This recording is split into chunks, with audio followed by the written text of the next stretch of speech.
Welcome back to 24 Hours on Our Streets. In this final episode, we will consider the negative impacts of colonization and the Canadian residential school system. We know one of the lasting legacies of the Canadian residential school system is a disproportionate representation of our Indigenous brothers and sisters in the Kamloops homeless community and across Canada. We will also revisit our insightful conversations with our various participants to discover where do we go from here.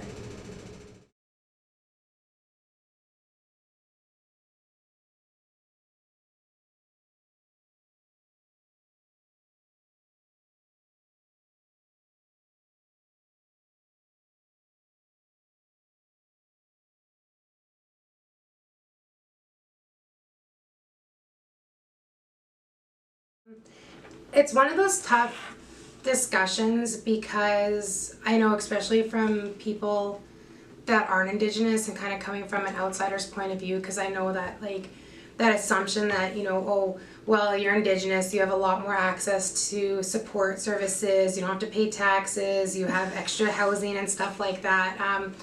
I mean, the truth of the matter is that yes, we do have access to, there are more supports that are out there for us. Are they accessible as much? Not so much, because of intergenerational trauma. A lot of people just don't have it in them to access supports, or they're not capable because they don't know how to. They weren't taught how to ask for help. They weren't taught to be vulnerable. A lot of people that went to residential school, it's funny that they call it school because it wasn't a school until the late 80s, early 90s. It actually became somewhat of a academic system. But they didn't learn a lot of educational stuff, so when they left there, they weren't qualified to do work. So even there, they were kind of stuck living on reserves, different forms of dealing with their trauma, and that a lot of that was substance abuse, and in doing so, lost connection with they already had no connection with their family or where they came from, right? So it's easy, like I said, to get lost out there. People that I met on the streets that were Indigenous. This one man that I met, he had a different, I'm gonna try relaying what he's told me. He preferred being out on the streets because to him it was a sense of freedom. He didn't have to be accountable to anybody. He didn't have to be accountable to his family in terms of he didn't want to embarrass them. He didn't want to disappoint them, and if he wasn't around, he didn't have to worry about it.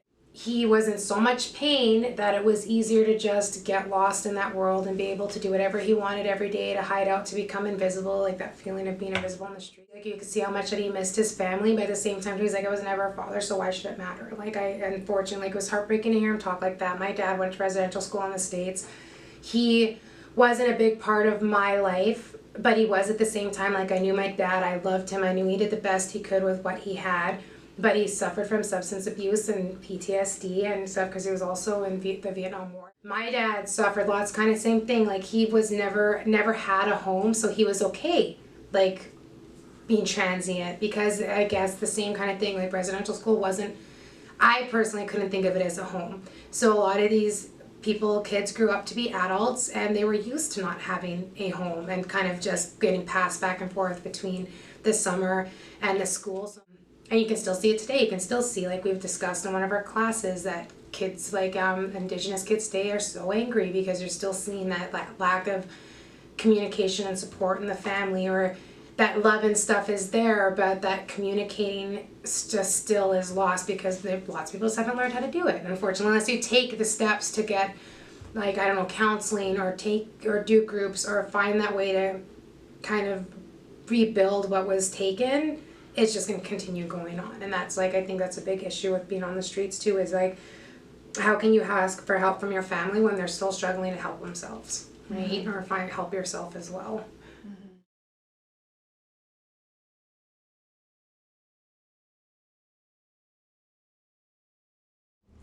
Just don't throw us on the streets just because we can hack it. A lot of us can't. Mm-hmm. How cold it is to be out there. Mm-hmm. Try and sleep outside for a week and see how it is.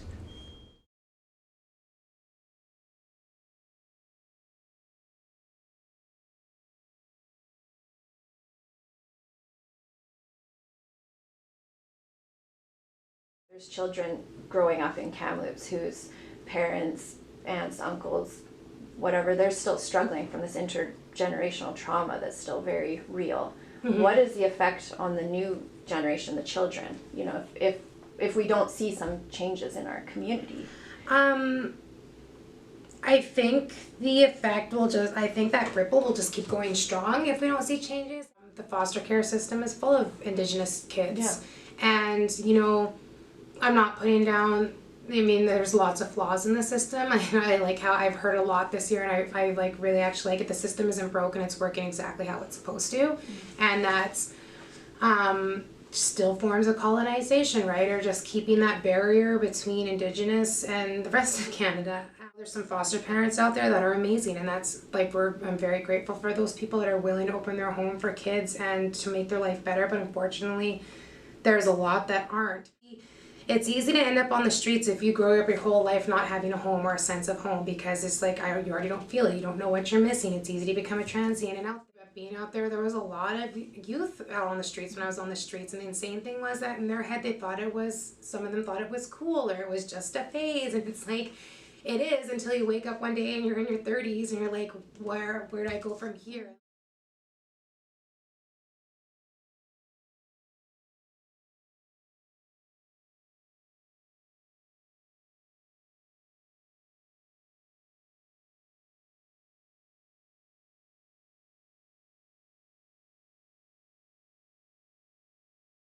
In your opinion, do you think there's any correlation between like race, gender, or sexual identity and one's chance of being homeless? Yeah, discrimination is everywhere. Marginalized groups like the Two-Spirit LGBTQ, IAT+ community, Indigenous people, people of color, females, even seniors. There's a lot of marginalized groups that do not have the same access to opportunities and resources, and they just don't have that equality. And so if they are going and needing support, they may not necessarily be receiving it like other people would.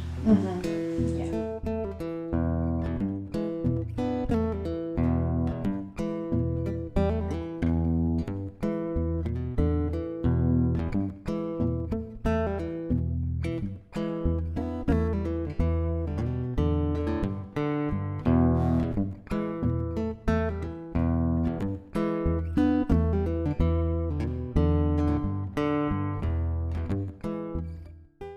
Ambulances where if they were living in a safe place, the wounds might not have festered. They might not have had what we see here every day as far as infections and I guess secondary health issues because of the lack of housing. You go to our emergency room today, a lot of people that if they had housing, they wouldn't need to use it to stay out of extreme temperatures. They wouldn't need to be there. They wouldn't have had the asthma attack because they wouldn't have been living in our smoke-filled city. They wouldn't have had the hypothermia. They wouldn't have had any of those things that put people in our emergency, and that would take pressure off of all of those systems. First of all, we want to help change the narrative.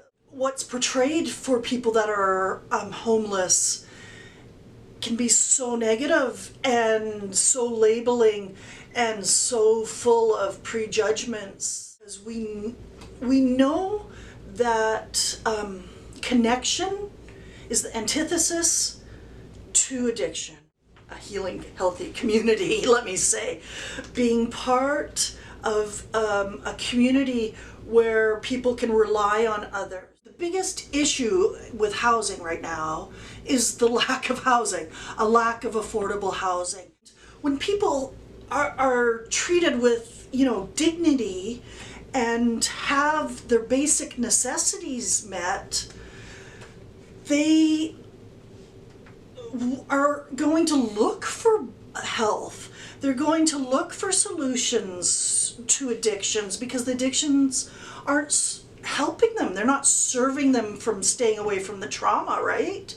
Because now they're in a safe place and they can perhaps get that therapy. They can process some of the traumas knowing that they're not going to be raped tonight.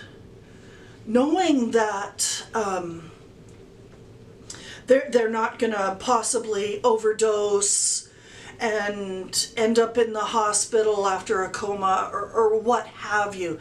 They're going to be able to start that beautiful process of healing, and they have a community around. For the viewer who doesn't understand what it means to be homeless, what would you like them to know about what it's like to walk in your shoes? How you have to fight to survive basically every day. Just to fight every day, to stay alive and stay safe. Mm-hmm.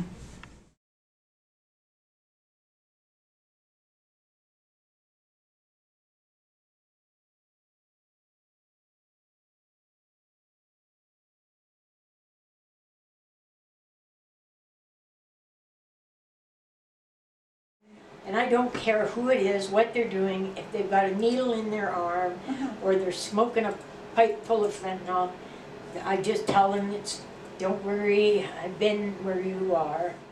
I can't believe that I'm getting paid to do this. I do it for free 20 times over.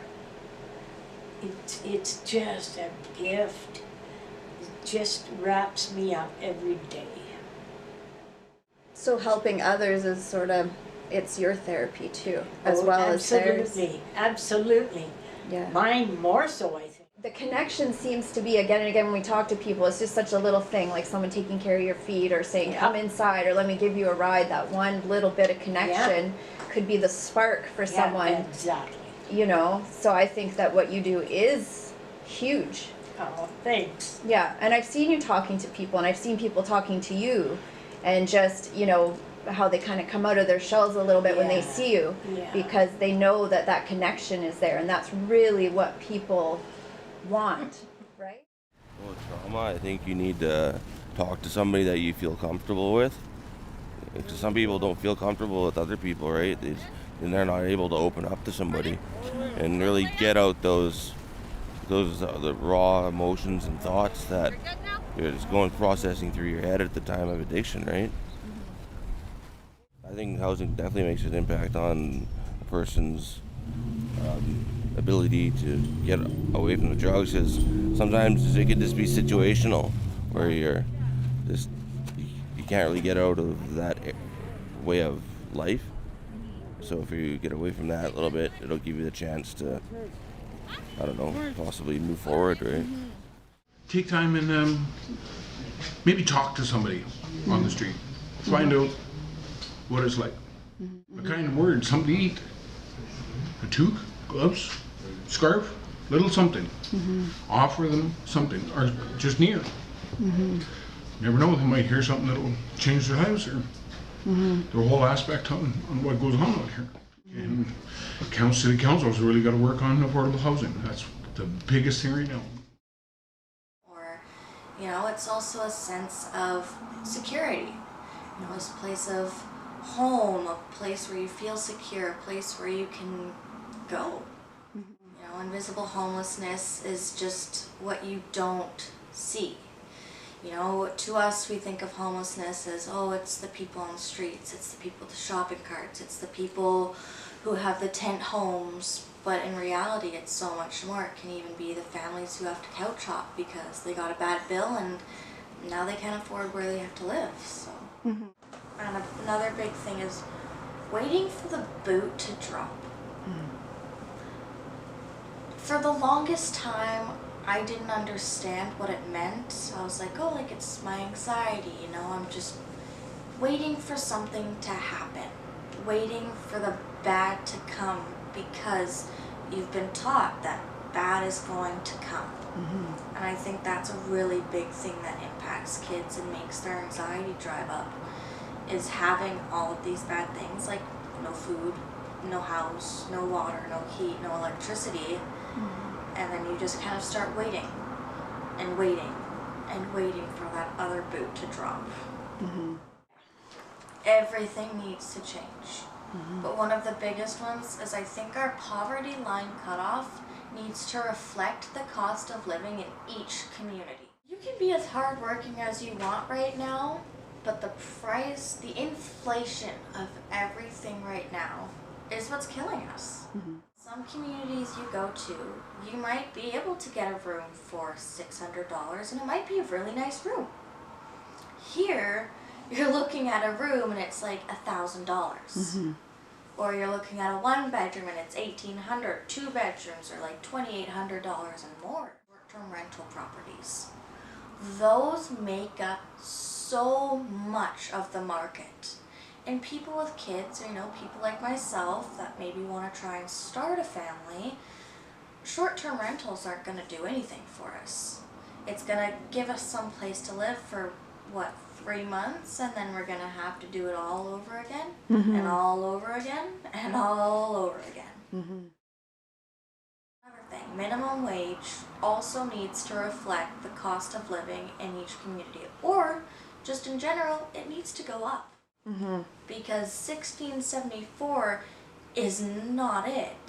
It's not gonna be able to make you live. It's barely even gonna let you survive.